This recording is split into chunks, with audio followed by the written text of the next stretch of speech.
Tulsi Gabbard, America national intelligence director.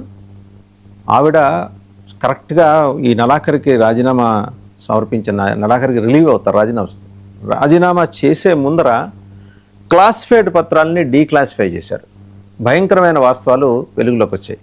దాదాపు 30 దేశాల్లో బయోలాబ్స్కి నిధులు ఇస్తున్నారు. అమెరికా నిధులు ఇస్తున్న విషయాన్ని బయటపెట్టారు. ఇన్ఫ్యాక్ట్ ట్రంప్ మొదటి నుంచి దీన్ని అపోజ్ చేస్తూ వస్తున్నారు. అంటే యుఎస్ సైడ్ అనేది ఏ రూపంలో అయినా సరే.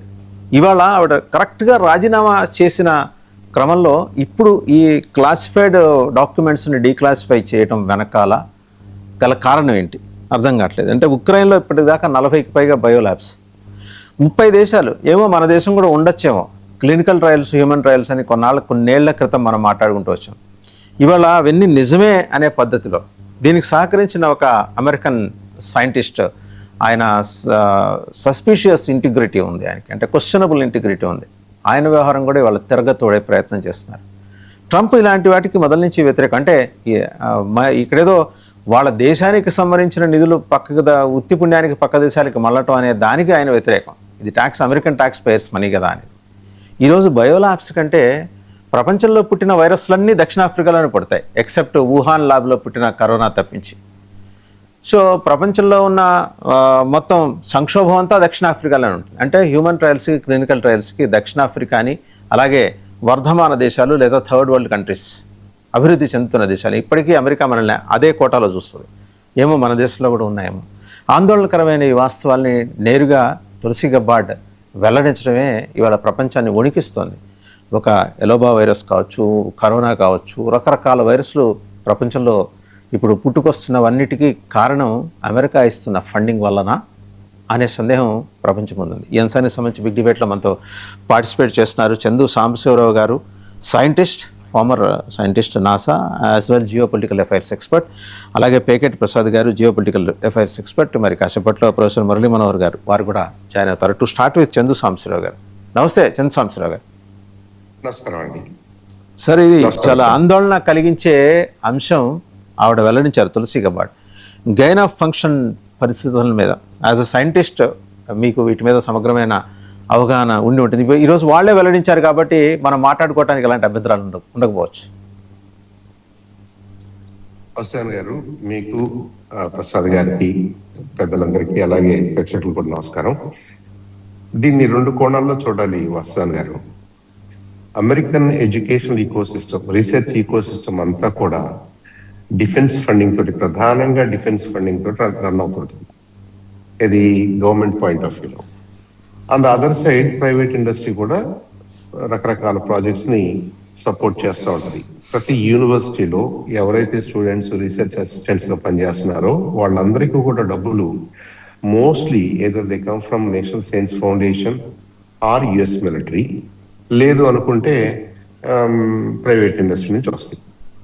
యుఎస్ మిలిటరీ వాళ్ళు ఎంత డబ్బులు ఎందుకు స్పెండ్ చేస్తారు, ఏ విషయాల మీద రీసెర్చ్ చేస్తారంటే అనేక విషయాల మీద రీసెర్చ్ చేస్తారు. Most of them are good for humanity. ఈ ప్రపంచంలో వస్తున్న టెక్నాలజికల్ చేంజెస్ అన్నిటిలోనూ majority changes because of heavy funding from US మిలిటరీనే జరుగుతున్నాయి. అదే వాళ్ళకున్న అడ్వాంటేజ్ కూడా, యుఎస్ కున్న అడ్వాంటేజ్ కూడా అదే.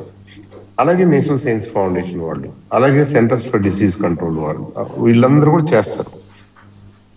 ఈ క్రమంలో ప్యాథోజన్స్ మీద రీసెర్చ్ చేయటం అనేది is not a big news. అది బయాలజీలో అదొక పార్ట్. ఆ పార్ట్ లో అడ్వాన్స్డ్ టెక్నాలజీస్, టెక్నాలజికల్ డెవలప్మెంట్స్ కోసం, వ్యాక్సిన్స్ డెవలప్ చేయడం కోసం, హ్యూమన్ రేస్ ని కాపాడటం కోసం అనే పాజిటివ్ యాంగిల్ లో చూస్తే మీరు డెఫినెట్ గా ప్యాథోజన్స్ మీద కూడా రీసెర్చ్ జరగాల్సిందే. అది యుఎస్ యూనివర్సిటీస్ లోను, యుఎస్ ల్యాబ్స్ లోను, యుఎస్ ఫండింగ్ తో జరిగింది అనుకోండి, ఇవాళ మనకి ఈ క్వశ్చన్ రాదు. ఏది వీళ్ళు ఎంతగా ఎందుకు చేస్తున్నారు అనే క్వశ్చన్ రాదు. However, it's not very uncommon that US agencies fund other agencies also out side of USA. ఆ క్రమంలో వాళ్ళు ఒక 30 దేశాల్లో కొన్ని ల్యాబ్స్ కి ఆయా లోకల్ పరిస్థితులు, ఆయా జియోగ్రాఫికల్ పరిస్థితులు, ఆయా క్లైమాటిక్ కండిషన్స్ కు అనుగుణంగా రీసెర్చ్ చేయాలి అనే టాపిక్స్ ని వాళ్ళు సపోర్ట్ చేసి ఉండొచ్చు. మనం పాజిటివ్ గా చూస్తే, అంతవరకే చూస్తే, దాంట్లో I don't think we need to worry about it. A pathogen అయినా కానీ దాన్ని మాడిఫై చేస్తారు, దాన్ని ఫంక్షనల్లీ దాన్ని ఎన్హాన్స్ చేస్తారు. అంటే ఇప్పుడు మనకి COVID-19 టైంలో చూసాం సార్స్ వైరస్, అది ఇంకొద్దిగా బలపడితే, ఇంకొద్దిగా మ్యూటేట్ అయ్యి ఇంకొక రూపంలోకి వెళ్తే దాని ఇంపాక్ట్ ఎలా ఉంటుంది, దాని ఎఫెక్ట్స్ ఎలా ఉంటాయి, అది సోకిన మనిషి ఎలాంటి డిసీజెస్ ఫేస్ చేయాల్సి వస్తుంది, ఇబ్బందులు ఫేస్ చేయాల్సి వస్తుంది అనేది ముందుగానే స్టడీ చేసి పెట్టుకోవటం వల్ల, దానికి సంబంధించినటువంటి వ్యాక్సిన్స్ డిజైన్ చేసుకుని పెట్టుకోవడం వల్ల, in case of such a situation మనం త్వరగా దాన్ని ఫేస్ చేయడానికో, అది రాకుండా దాన్ని కాపాడుకోవటానికో రకరకాలుగా మనకు ఉపయోగపడుతుంది. ఇది అనేక రకాల ప్యాథోజన్స్ విషయంలో this is true. This is how those scientist work. మరి ఇది కాక పొరపాటున ఈ pathogens more advanced, more potent, అంటే మనకి తెలిసిన ప్యాథోజన్స్ కాకుండా modified pathogens which are much more potent, వాటికి ఇంకా శక్తి ఎక్కువ ఉంది, ఎక్కువగా అవి హ్యూమన్స్ ని కానీ మిగతా వాటిని కానీ ఎఫెక్ట్ చేయగలవు అనుకున్నప్పుడు, అలాంటి ప్యాథోజన్స్ ని వెపనైజ్ చేయాలని ఎవరైనా ఆలోచించినప్పుడు అప్పుడేంటి? ఇది other side of the coin. I think people are more worried about this side. ఇవాళ తులసి గబాడ్ గారు మనకి ఏం ఇండికేట్ చేస్తున్నారంటే, ఇలా ప్యాథోజన్స్ మీద రీసెర్చ్ జరగటం అనేది maybe for some decades it's going on. It has been regular program. However అవి నిజంగా ఏ ఎండ్ ప్రొడక్ట్స్ కు దారి తీస్తాయి అనే చోట సిటిజన్స్ అనుమానాలు ఉన్నాయి, గ్లోబల్ సిటిజన్స్ అనుమానాలు ఉన్నాయి. కాబట్టి ముందు let us be open, let us be transparent in establishing the facts that yes, US agencies do support. మేము సపోర్ట్ చేస్తాం, అఫీషియల్ గా సపోర్ట్ చేస్తున్నాం, ఒక 30 దేశాల్లో చేస్తున్నాం, ఒక 120 ల్యాబ్లకు చేస్తున్నాము అన్న ఫ్యాక్ట్ ని ప్రజల ముందు ఉంచడం వల్ల, వరల్డ్ ముందు ఉంచడం వల్ల, there is no secret anymore. ఇది చేస్తున్నాను, ఇది సపోర్ట్ చేస్తామని వాళ్ళు ఒప్పుకున్నారు. ఇంతకుముందు తెలియదని కాదు, మనకి అఫీషియల్ గా ఇట్స్ పార్ట్ ఆఫ్ దర్ డీక్లాసిఫికేషన్ అని చెప్పిన తర్వాత ఇప్పుడు వెంటనే దాని గురించి మనం వరి అవ్వాలా? వెంటనే ఇదేమన్నా డేంజరస్ న్యూసా అంటే ప్రాబబ్లీ నాట్. కానీ ఈ ల్యాబ్స్ లో ఏం జరుగుతుందో ఇంకొద్దిగా మనకి ఇన్సైట్ ఉండే అవకాశం ఉంటుంది. కాబట్టి ఇక్కడెక్కడైనా ఏదన్నా ప్లేస్ లో సెక్యూరిటీ ల్యాబ్సెస్ జరగడానికి అవకాశం ఉందా, లేదంటే రాంగ్ హ్యాండ్స్ లోకి వెళ్ళడానికి అవకాశం ఉందా, వెపనైజ్ చేయడానికి అవకాశం ఉందా, అసలు ఏమున్నాయి వీళ్ళ దగ్గర, to what extent they are important, అది ఒక్క యుఎస్ వాళ్ళే వ్యాక్సిన్స్ చేయాలా, లేదంటే who actually own the rights.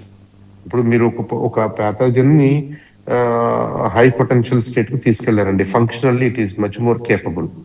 అదే గెయిన్ ఆఫ్ ఫంక్షన్ అంటే ఏంటంటే, ఇలా ఉన్నది, ఇప్పుడు ఒక జీవి ఇలా ఉంటే ఇలా చేస్తుంది, దీన్ని మ్యూటేట్ చేసిన తర్వాత ఇంకా ఇలా చేయగలదు, it can inflict lot of damage to humans or other animals అని మీరు ప్రూవ్ చేసిన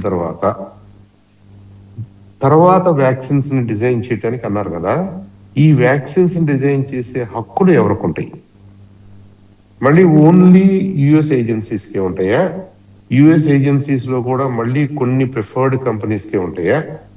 ఎవరికి ఉంటాయి అనే దాంట్లో కూడా ట్రాన్స్పరెన్సీ కావాలి. Because the foundational research is done by public money.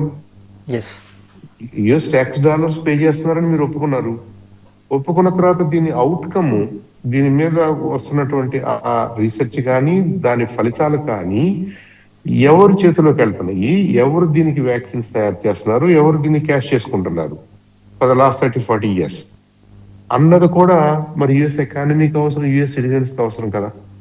Definitely అండి. I think we should give credit to Trump's administration.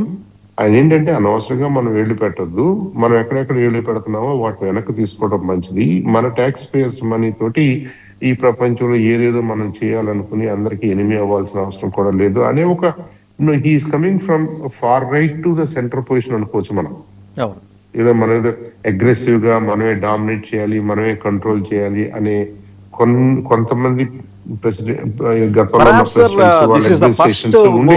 Perhaps, Chinnasamstra garu, perhaps this is the first proactive move initiated by Trump administration in his second term, I believe. Right. Mm-hmm. I think he has been always pro, ఎందుకంటే ఆయన background అంతా కూడా ఒక business man గా వచ్చాడండి. He was never A typical politician. ఆయన ఇది Washington core లో నుంచి వచ్చిన అతను కాదు. కాబట్టి కొద్దిగా అవుట్ సైడ్ ప్రపంచం ఏమనుకుంటుంది, బిజినెస్ కమ్యూనిటీ ఏమంటుంది, ఎకానమీ ఎలా ఉంది, జనాల నాడు ఎలా ఉంది, ఇదంతా కూడా ఈ has good sense of what it is. Plus plus దానికి తోడుగా it's we should not assume that it is completely out of his generosity or need for transparency. Very true అండి, వెరీ ట్రూ. వాళ్ళ డబ్బులు బయటకు పోకూడదని ఉత్తిపుణ్యం. రకరకాల ఎకనామిక్ ప్రెషర్స్ కూడా కారణం. ఉన్నాయి, ఇంటర్నల్ ప్రెషర్స్, అన్రెస్ట్ కూడా ఉంది. కాబట్టి దాన్ని పాసిఫై చేయడానికి, జనంలో ఉన్న అన్రెస్ట్ ని పాసిఫై చేయడానికి ఫ్రమ్ గోయింగ్ ఫార్వర్డ్ మనం ఇలా అనవసరమైన వాటి మీద మనం ఖర్చు పెట్టొద్దులేండి, మనం ఖర్చులు తగ్గించుకున్నాము, టాక్సేషన్ తగ్గుద్ది, కొద్దిగా అది ఇది కొద్దిగా పాజిటివ్ గా దానికి స్పిన్ ఇచ్చుకోవచ్చు ఆయన. చేసుకోవచ్చు. Yes. రైట్, మళ్ళీ మీ దగ్గరికి వస్తాను సార్. ఒకసారి ప్రొఫెసర్ మురళీ మనోహర్ గారి దగ్గరికి వెళ్ళాం. Sir, as a scientist Chandu Sambasivarao గారు దాని ఈ క్లినికల్ ట్రయల్స్ అంటారా లేకపోతే హ్యూమన్ ట్రయల్స్ అంటారా, వాటికి సంబంధించి సమగ్రమైన పిక్చర్ ఇచ్చారు.